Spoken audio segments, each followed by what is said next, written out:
Hey everybody, welcome back. Välkommen tillbaka. Tack för sist. Okay, so the first video I did that I labeled Freaky Story, I got so much feedback on it. Mostly good, but there were quite a few people that said I just left too much detail out of it. And I get it. I totally get it. I still have a hard time telling that story. Maybe I shouldn't have told it. I don't know. I'm not going to go back and retell that one. Maybe it's my upbringing, in the Mormon church. It still screws my brain a little bit, but I do have another story, and I am going to go into as much detail as I can remember. For me, it's extremely freaky, but I'm going to tell it. This actually happened in Canada. Would have been probably the summer or fall of the summer of 85, I'm guessing, 1985. Me and a couple of buddies had an apartment in a city called Lethbridge, Alberta, Canada. Loved living with these guys. One of them had been my buddy since we were kids, and he's the one that's kind of in this story. So that kind of sets the background. He had been on a Mormon mission as well. He was starting to drift as well. I think he's back in the church now. He's about a year younger than me. He's probably 61. And he struggled like I did. By that point, I had kind of already decided I wasn't really into the church.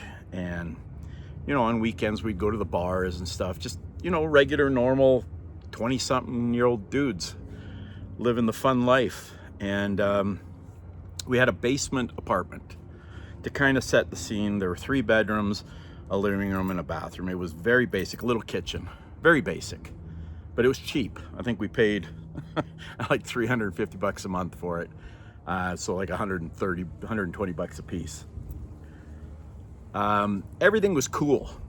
We'd been living there a while. I had never felt anything weird. We had girls over there, we had friends over there, we hung out, never had any weird experiences. So that just kind of sets the scene. The first I'm aware of what's happening, I'm going into the story now. The first time I'm aware of what's happening, I wake up, I'm in my bed. My buddy's bedroom is just right around the corner from mine. And I wake up and he's sitting on the edge of my bed. And it wasn't quite light yet. I kind of remember it being kind of dusk, not dusk, but twilight. I think that's when the sun first comes up, right?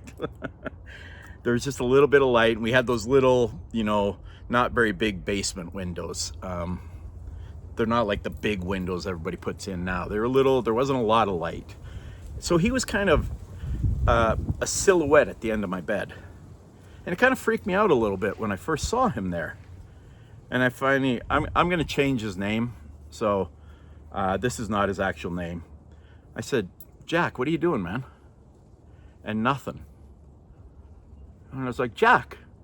And he's just staring at the doorway. And nothing. I kind of sit up. Now you got to remember, this is a 41-year-old recollection, so the memories are a little hazy, but I remember the main parts of it very clearly. I sit up a little bit, kind of leaning against the back wall there, and I can see him almost vibrating. He was probably shaking. And I said again, "Jack, what's going on, man?" And he finally turned at me and looked at me, and even with the silhouette, it was kind of dark behind him, I could see his face was completely white. And I was like, "Dude, what's going on?" He's like, "I had to come into your room." I was like, "Okay, why are you sitting on my bed?" I mean, this was weird. Another dude sitting on the end of my bed. I mean, he's my longtime friend. And he said, "I had to come into your room. I says, "Why aren't you in your room?" And he says, "I can't go in there. I can't go in there." And I don't know how many times he repeated that, several. So finally I sit up, I'm like, obviously something very strange is happening right now. And I don't know how long it took for him to start talking. I don't know if it was 2 minutes or 20 minutes. It was such a weird situation, such a weird vibe. At this point, I didn't feel anything dark or ominous. Once he started telling the story, it got very dark. So he said, well, once he finally starts talking, his voice was shaky. You could hear the emotion. You could hear the fear. I was like, what the hell's this guy afraid of? He's not afraid of anything. What's going on? And like I said, these details are a little fuzzy, so I'll do the best I can. But he said, I woke up in the middle of the night and I looked at my door and there was a dark silhouette standing in the door. Couldn't make out any features. And he said, I thought you had come to my room. And I started talking to you. And I just got this overwhelming feeling. You know what it makes me think of? If you've seen the Harry Potter movies, you know how they explain when a Dementor is coming and the feeling, happiness is gone, everything's dark. I mean, it was long before Harry Potter, but that's kind of how he described it. He said it just, all of a sudden, darkness was just enveloping him. And he said that, wow, I haven't talked about this in a long time. He said the shadow kind of started moving into his room, and it was kind of in the form of a human being, but not quite. It's like fuzzy. If you ever listened to the Art Bell show back in the day on AM radio in the middle of the night, they talked about shadow people all the time. They talked about people you could only see with your peripheral vision. That obviously wasn't this, but it was maybe something like that, because it just wasn't distinct. Anyway, it comes up to the side of his bed. Let's say I don't remember the side of the bed he was sleeping on, but let's say he was sleeping on the left side. And it started coming towards him, and he just felt this complete dark foreboding. And these are his words. This is not my experience, but my experience comes into this. So he jumps out of his bed and runs to the door, and the being, was it a being? I don't know. Just kind of starts following him. And so he ran, like I said, his door's here, mine's here. He just ran around the corner and kind of stood in my doorway. The thing just kind of drifted towards him and got really close to him. So he came into my room, and the thing came to my room, the doorway, but stopped. And so he moved a little farther. The end of my bed was probably not more than 4 feet from the entrance, but he came and stood right at the edge of my bed. And, excuse me. He said it came to the door and it stopped. And he stood there for several minutes. It never said anything, nothing, there was no conversation with it. It was just putting this dark, dark feeling over him, just like something evil. It makes me think of, I'm not into demonic movies, never have been, don't like them, don't watch them. I've never seen The Exorcist or any slasher movies, don't bother me. That kind of stuff I don't like. But that's how he described it later to me. I mean, he kind of told me the story then, but then he told me the full story later because he was so shaken. So he walks right to the edge of my bed, right to the footboard, and he stands there, and this thing doesn't come into the room. And so he finally sat on the end of the bed, almost to my feet. My feet were, I don't know if they were off to the side because I was probably long enough I went right to the end of the bed. So he must have been sitting right next to my feet. I never felt it. I never felt anything while I was sleeping. And he said he sat there for several hours, and the thing just stayed there. And it just would not enter my room. And then this thought came to him. This is his thought, not mine. I don't claim to be some great man or anything. This is not my words. The thought came to him that it won't enter Arnold's room. Why not? Is it afraid of him?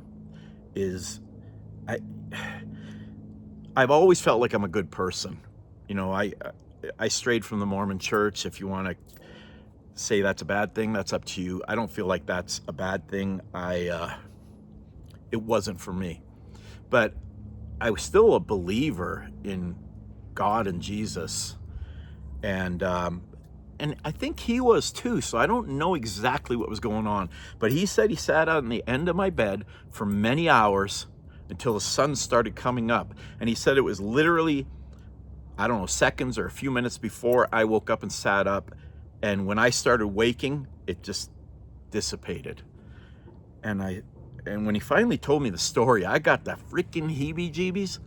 When I went to bed that night, I was pretty freaked out. And I actually told him, I said, you got me all freaked out to go into my own bed now. And he says, you have nothing to worry about.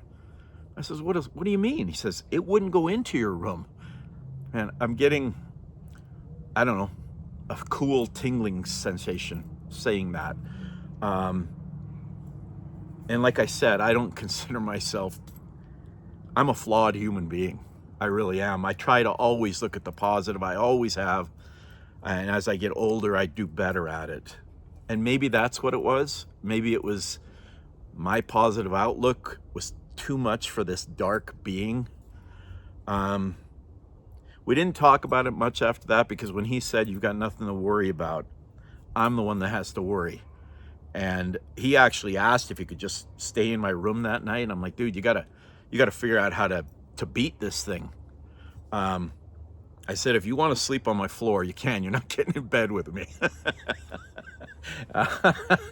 And I can't remember if he did sleep on the floor that first night, but it didn't happen to him again, at least not that I know of.